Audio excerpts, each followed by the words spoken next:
Just when we thought things couldn't get any worse, Aldertree reappears. It's Katie here. So I had high hopes for episode 17. I thought we were going to get this big romantic MALEC proposal. I mean, it is Shadowhunters, so what did I expect, really? But on the bright side, we did get introduced to Helen Blackthorne.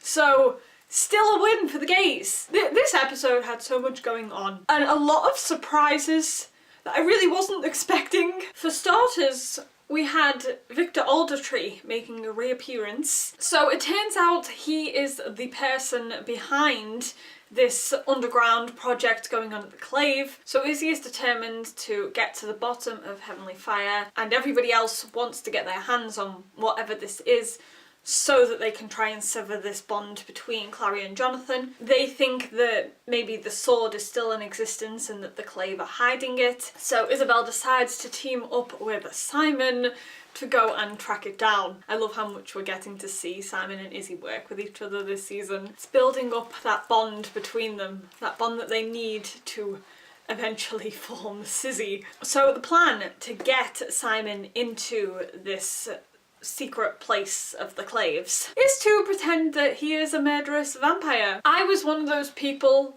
that believed Raphael was going to become a spy. I know I saw a few people discussing this theory throughout the week, but with Raphael already being arrested, I thought that maybe Izzy was going to get in touch with him and he was going to start doing all the secret digging around in the Clave. But no, Simon got dragged into this as well. So yeah, Simon ends up being arrested. How dumb is the Clave, really? And this is how we meet Helen Blackthorne, although we don't find out that she's Helen until the end of the episode. She is one of the people that's involved in this project. She leads Simon into this prison room where they are keeping downworlders. And of course, Raphael is there. I love how his reaction was kind of half surprised and half amused at the fact that Simon was there. He didn't look too shocked. He was kind of like, oh, what are you doing here? You know, of course Simon would get himself into this sort of situation. Who else would? So we had a very lovely reunion between the two of them, but downworlders are being taken off one by one and then they never return to the prison cell. So, you know, I knew one of them was going to get called up, and it was Raphael. Oh, I completely forgot to mention the fact that we had the Seelie rings. Before Simon went to the Clave, Izzy gave him one of the rings to secretly communicate. Yay for Seelie rings! But when Simon is trying to fight off the Clave, when they take Raphael, he ends up being beaten down. When he wakes up, he's in a little cell on his own with Helen, who knows what the ring is because she's half Seelie. So yeah, the Seelie ring didn't really help for too long. Whilst all of this is going on, Izzy is trying to get the help of Aileen. She knows she'll have to go behind her mother's back to do this, but you know, she must do this because this is how she's going to meet the love of her life. So she agrees to help Izzy because at the end of the day, it will lead to the destruction of Jonathan if they are successful. They find out that Victor Aldertree is the one behind the project. So Izzy invites him out to dinner, as you do, whilst Aileen searches through his office. I was surprised to see Aldertree back in this episode. Oh, that man has caused me so much stress. So whilst Izzy is out to dinner, Helen and Simon are having this confrontation. Helen knows that Simon's not who he says he is and that he's communicating with somebody on the outside. She leaves him to go and call her supervisor, which is Aldertree. And of course, Simon is able to waltz right out of this little light circle that's trying to entrap him because he's a daylighter, he is special. So yeah, he goes on a search for Raphael. And yeah, this is where things got even more interesting because Raphael is standing there in the sunlight. And you know, at first I thought exactly the same as what Simon did. I thought these were daylighter experimentations and that made Raphael a daylighter, especially because that was what he was working so hard to try and find in the first place, which is what landed him here. So I thought that's what it was, but no, it turned him into a human. I was about as shocked as Simon was in that moment. And Raphael is like celebrating because all he's ever wanted is to be a human again and to be like everyone else and get his normal life back. But then we find Madsy's guardian.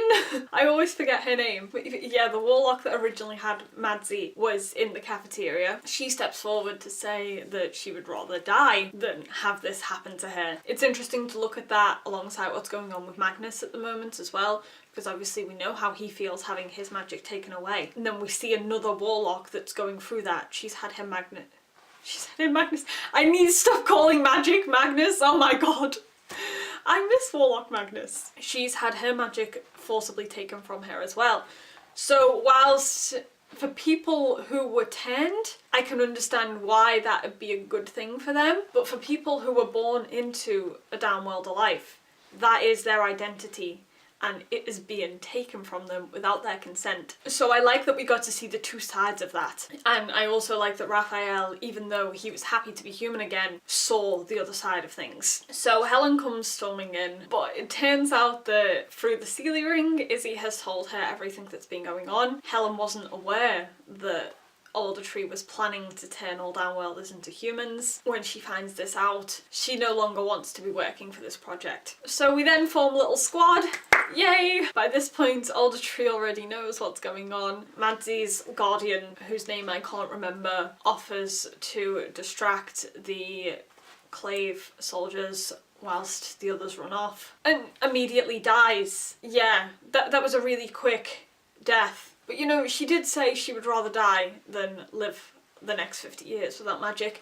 So, you know, she did a good thing before she died, which makes me happy. Yay for that character development. I'll be honest, for a second here, I thought that maybe this was how they were going to kill Raphael. I'm assuming that everyone who watches these videos has already read the books at this point. They know the fate of these characters. If not, Raphael dies. Sorry.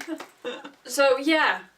With all of this going on, I genuinely for a second thought that they were going to kill off Raphael in this episode. I thought maybe they'd change the story so that it wasn't him imprisoned with Magnus that killed him off, it was him imprisoned with Simon. But no, he gets out of this alive. Simon, Raphael and Helen manage to destroy the lab that's got the Heavenly Fire extractions in it. Helen does tell Simon that the sword has disintegrated. There's nothing left of it, except for these few vials of Heavenly Fire, which she gives to Simon to help Clary. Whilst all this was happening, we did have some scenes between Victor and Izzy. I liked this conversation between them. It does bring up Victor's past with downworlders and how his wife is a werewolf, so you can see his motivation behind it, but that doesn't make it right. And Izzy makes a fantastic point of telling him exactly that. She kicks his ass a little bit, and you know, that made me happy. He gets arrested in the end. Bye, Aldertree, I really hope we do not see you again. So then at the end of the episode, we have Helen meeting Aileen.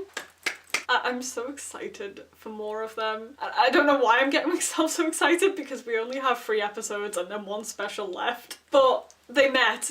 We have Helen. We have Aileen. You know, it's all good. I loved their meeting, however brief it was. Please give us some more content before the end of the show. Very interested to see where this whole downworlder human storyline goes and whether that is the end of it completely, because I know they've defeated Aldertree and stopped him from spreading it around New York, but it is still a thing that was made possible, and if other downworlders find out about that, it could start some sort of debate. Also, we know from the books that at the end of this, Simon does become mortal again. And I know in Heavenly Fire it's to do with Asmodeus and that whole storyline goes on. But I don't know whether they have enough time to do that within the show, considering the unfair cancellation. So maybe he does become human again, but through this Heavenly Fire. I don't know. It's a possibility that's there. So very briefly, because I waffled on about Heavenly Fire for far too long, let's talk about the rest of the episode. Jonathan is still in captivity in this episode, and surprisingly he still is at the end of it as well. Thought he was going to break out. So we have some very emotionally charged scenes between him and Clary. He refuses to speak to anybody who isn't Clary, so she goes in there to face him, as long as Jace is outside to stop her from doing unspeakable things like breaking out her psychotic brother. So we got some flashbacks to Jonathan's life in Eden with Lilith before he came to the human realm. I loved getting a glimpse into his past. It's sad and tragic and everything, but you know, it didn't make me feel sorry for him, really. I'm sure those scenes exist to show a side of him before he was this Jonathan. I know he had a terrible time, but lots of other people have terrible times and they don't turn out like him. So yeah. What I did especially love though was this dream story that Clary told. When Jonathan mentions how he used to scream for help and hope that somebody would come for him, Clary gets really upset, runs back to her room and starts going through her sketchbooks. She has drawings of this tower with a boy trapped at the top, and I just loved the story that she told Jace about these reoccurring nightmares where she would get to the top and be just about to save him, but then she'd fall. And of course she wonders if she'd have listened to those nightmares and somehow managed to save him, would he be the Jonathan that he is today? I just thought it was such a good little story, and I love how Jace was there to reassure her that, you know, she was just a child, there was nothing she could have done back then. You know, when she was a kid she didn't even know that she was a Shadowhunter or about the Shadow World at all. I just found that a really clever little story. It also goes to show us that they did have some sort of connection before Clary knew who he was. Part of her did know that there was somebody in her life who needed saving. So yeah, it was a sad story, but I liked it. When they get the Heavenly Fire, Clary is the one who goes to tell Jonathan that they've found a way to break this connection. I love that she went to go and tell him rather than just going ahead with it, but I feel like that's a mistake because that's just going to make him more angry. We could see him screaming at the end of the episode. He's definitely not going to be quiet about this, and I feel like that's going to give him motivation to get out of this situation. I just know he's going to break out before this happens. But it's a testament to Clary's character that she went to go and tell him what was happening. So let's quickly talk about the other thing that happened in this episode. MALEC and the failed proposal. So throughout this episode, Alec is preparing to propose to Magnus. He invites him to dinner, plans it throughout the episode. You can hear him angrily ordering flowers through the phone whilst in the middle of this whole situation. He tells Jace, and I love that they got to have this little conversation, and Jace was so happy for Alec, and he's telling him that Magnus is going to be so happy when he realises that Alec wants to spend the rest of his life with him. Oh yeah, it's all going so well. But you know, this is Shadowhunters, it wasn't going to be plain sailing. Magnus finds a grey hair, and of course sends him on a downward spiral. So he ends up getting drunk and he shows up at Alec's romantic little scene. And Alec's got the ring hidden, ready to reveal it. And yeah, he realises that Magnus is drunk and they end up arguing. Well, not really arguing as such, but Magnus ends up admitting that he's not happy and that he might not ever get over this. Oh my god, my heart shattered. When Magnus tried to get away and Alec was stopping him and he just broke down and ended up hugging him whilst crying.